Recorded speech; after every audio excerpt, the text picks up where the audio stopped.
দিদির মন জয় করতে গেলে দিদির মন খুশি করতে হয়। দিদির পছন্দের সব জিনিসপত্র দিদির সামনে এনে দিতে হবে। যেমন দিদি ভাইয়ের গান পছন্দ, হিন্দি সিনেমা পছন্দ, দিদির ঘোড়াও পছন্দ, আর স্মার্ট অ্যান্ড ড্যাশিং হিরো পছন্দ। আর দিদি আমার মতো খেতেও পছন্দ করে। এক মিনিট দাঁড়াও, আমি ভুলে যাবো, লিখে নি। আরে হ্যাঁ, এই ডলি, দিদির না মারামারি খুব পছন্দ। ও ছোটবেলা থেকে না ওই ছেলে আর মেয়েদের মারামারি দেখতো টিভিতে, আর সেসব স্কিলগুলো আমার উপর প্রয়োগ করতো। এমন কিল আর ঘুষি খেয়েছি না, এখন অব্দি মাথাটা কেমন টনটন করে। ওরে বাবা, মানে আমার বউয়ের মন পেতে গেলে মারপিট করতে হবে না মার খেতে হবে? কোনোটাই না, শুধু দিদিভাইকে বিশ্বাস করাতে হবে যে তুমি দিদিভাইয়ের জন্য সব করতে পারো। দিদিভাইয়ের রিয়েল লাইফের ডেয়ার ডেভিল হিরো হয়ে উঠতে হবে, যে তার হিরোইনের জন্য জঙ্গল, সমুদ্র, পাহাড় সব কিছু পার করতে পারে। আর আমার বিশ্বাস তুমি ঠিক পারবে। পারবো, আলবাত পারবো, আমাকে তো পারতেই। কিন্তু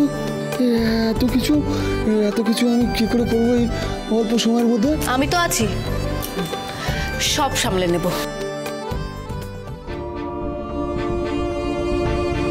এই কাননবালা দেবীকে তুমি জব্দ করতে চাও? আমার নাতনিকে ব্যবহার করে তুমি আমার বিরুদ্ধে দাঁড়ানোর চেষ্টা করছো। এখন আমি বুঝতে পারছি যে আমি বাড়িতে বউ নয়, আমি আমার নাতির জন্য এই বাড়িতে কাল সাপ নিয়ে এসেছিলাম।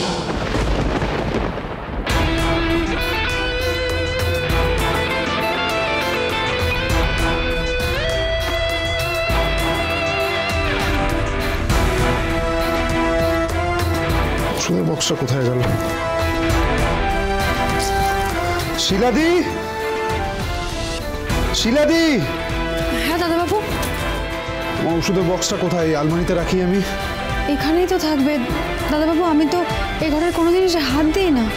আরে ওখানে তো আমি খুঁজলাম, তো আলমারিতে নেই তো। এখানে ভালো করে খুঁজেছি, কোথাও নেই। উধাও হয়ে গেল নাকি? নিশ্চয়ই কেউ হাত দিয়েছে। তুমি যাও এখান থেকে, মাথাটা ছিঁড়ে যাচ্ছে আমার। আমি কিন্তু আবারও বলছি মিস্টার বসু মল্লিক, আপনি খাবার না খেয়ে ওষুধ খাবেন না। খাবো আমি ওষুধ, কি করবেন আপনি?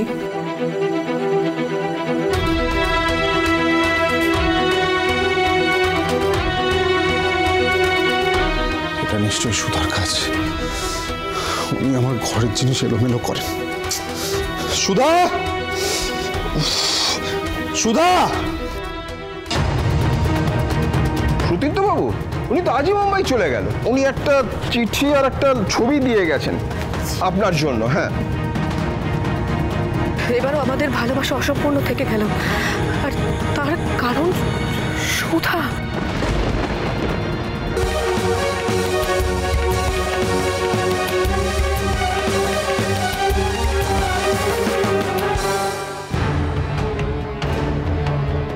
আমার মাথায় একটা প্ল্যান আছে জ্যোৎস্নাদি, যেটা সাকসেসফুল করতে হলে তোমাকে আমার জন্য একটা ছোট্ট কাজ করতে হবে।